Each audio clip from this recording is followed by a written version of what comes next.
রাষ্ট্র সংস্কারের বিষয়ে জাতীয় ঐকমত্য কমিশনের লিখিত প্রতিবেদনের বিষয়ে মতামত দিয়েছে জামাতে ইসলামী।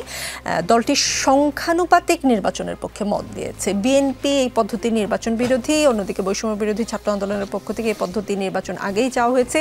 এনসিপি হয়তো এমনটাই চাইতে পারে, আমি ঠিক জানি না, শিশির নিশ্চয় উত্তর দিতে পারবেন। বামপন্থী কয়েকটি দল এমনটা চায়। গণ অধিকার পরিষদ কি সংখ্যানুপাতিক নির্বাচন চায় কিনা?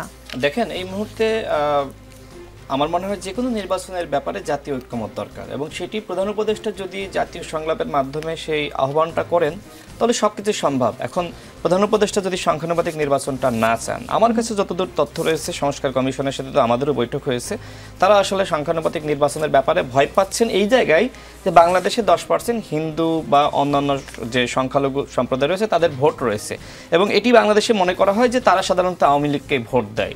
এবং যদি আওয়ামী লীগকে নিষিদ্ধ ছাড়া সংখ্যানুপাতিক নির্বাচনটা হয় তাহলে আগামী নির্বাচনে মোটামুটি 80 থেকে 100টি আসন আওয়ামী লীগ পাবে। এখন যারা এই কথাগুলো বলছে সংখ্যানুপাতিক নির্বাচন, তারা আবার কিন্তু আওয়ামী লীগের নিষিদ্ধের ব্যাপারে সোচ্চার না।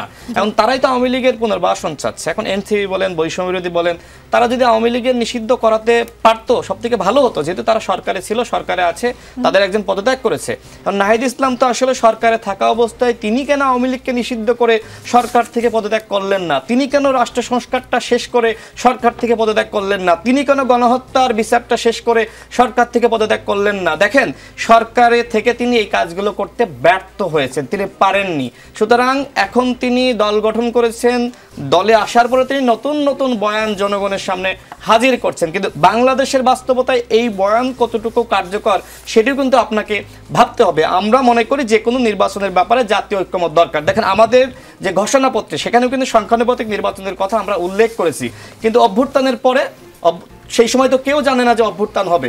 এখন তো আওয়ামী লীগের যে বাস্তবতা, আওয়ামী লীগকে নিষিদ্ধ না করে আপনি আগামী জাতীয় নির্বাচন যদি করেন তাহলে তো আওয়ামী লীগ ওই আপনার বাংলাদেশের যে ওয়েস্টমিনিস্টার পদ্ধতি, এটিতে তো আওয়ামী লীগ ফিরে আসবে।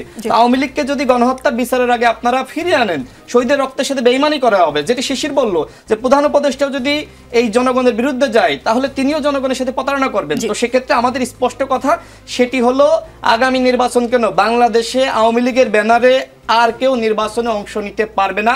আওয়ামী লীগকে মাস্ট নিষিদ্ধ করতে হবে।